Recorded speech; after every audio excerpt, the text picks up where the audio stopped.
প্রিয়, যে তোমাকে ভালোবেসে ভালো রাখতে পারবে তাকেই বেছে নিও।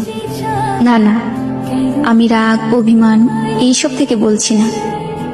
আমি বুঝতে পারছি তুমি আমার সাথে ভালো নেই, তাই তোমার ইচ্ছেগুলো পূরণ করতে পারি না।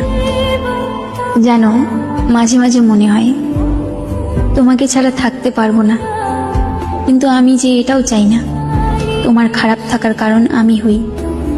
আমি জানি এখন তুমি আর আগের মতো আমাকে ভালোবাসতে পারো না, তবে তোমাকে দোষারোপ করছি না, হয়তো এর কারণটাও আমি। তবে কখনো যদি আমার প্রয়োজন হয় কল দিও, তৎক্ষণাৎ তোমাকে সাহায্য করার চেষ্টা করব আমার সাধ্য মতো। তবে মনের মধ্যে এই ধারণা রেখো না আমি তোমার কারণে দূরে সরে যাচ্ছি। আমি আমার ত্রুটিগুলোর কারণেই দূরত্ব বাড়িয়ে নিচ্ছি। হয়তো আমি তোমাকে ভালোবাসতে পারিনি। ঠিক আছে, ভালো থেকো।